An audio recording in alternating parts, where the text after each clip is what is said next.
The South China Sea is no longer the same battleground it once was.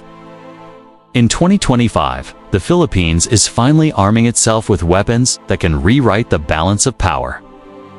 Welcome to GeoFrontline. For decades, Filipinos have asked a painful question.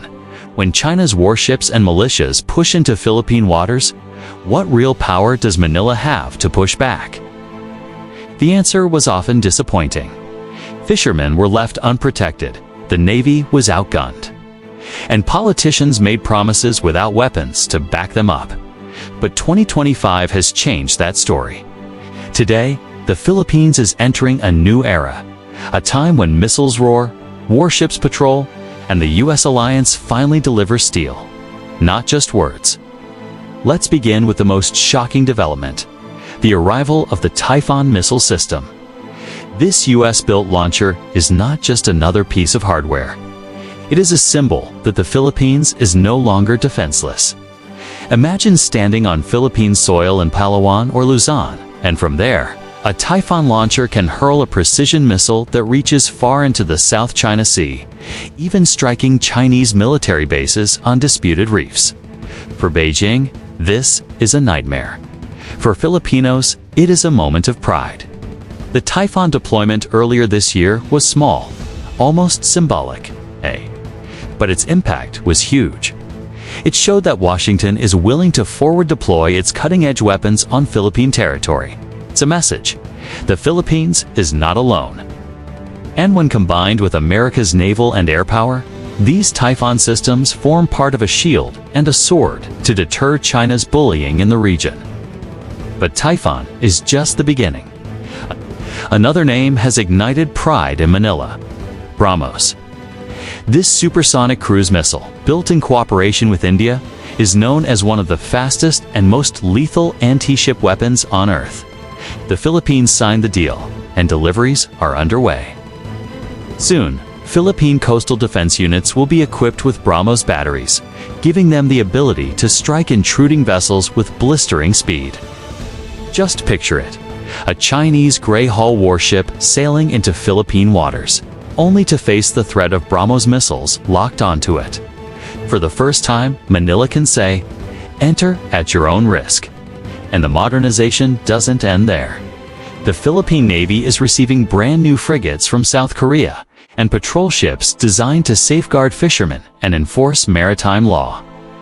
No longer will fishermen wave from tiny bangkas at giant Chinese Coast Guard cutters without protection. Now, they will see the Philippine flag flying from warships that can defend their rights.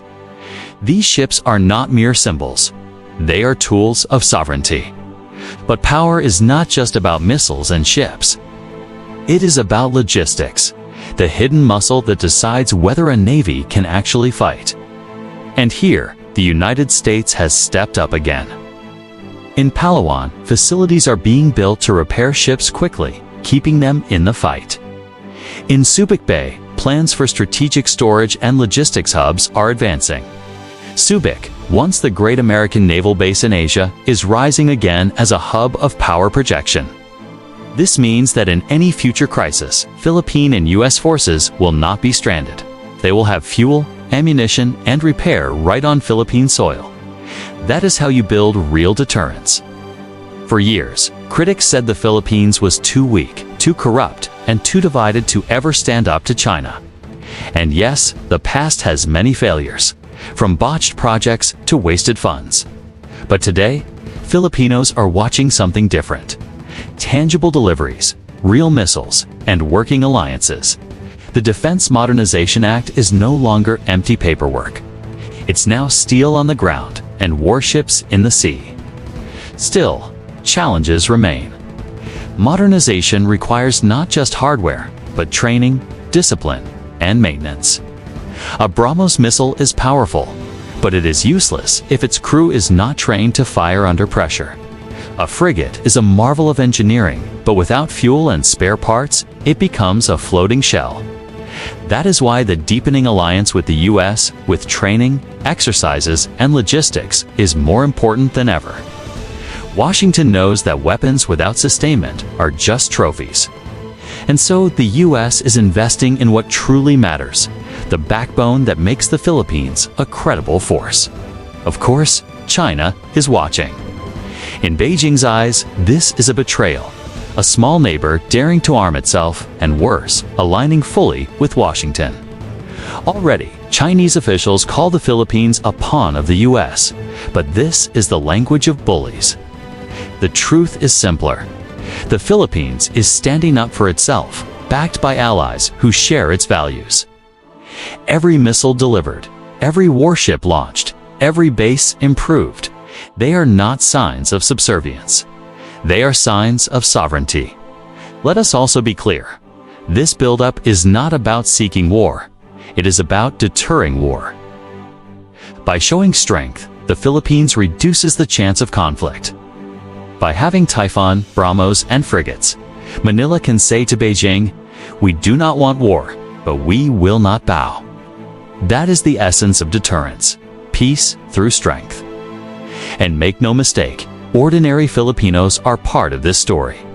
Every fisherman who sails, knowing the Navy is behind him, every family who sees their taxes finally buying real defense, every young cadet training to defend the flag, they are the true soldiers of sovereignty. This is not just about missiles and ships. It is about dignity. It is about telling the world that the Philippines is no longer the weakest voice in Asia, but a nation that stands tall with allies by its side. So as we look into 2025, the question is not whether the Philippines can fight China alone. The answer is no. No nation can. The question is whether the Philippines can hold the line long enough for allies to join, and whether its people will support the sacrifices needed for true defense. With Typhon on the ground, BrahMos on the coast, frigates at sea, and Subic rising again, the answer is turning toward yes. This is a proud moment, but also a serious one.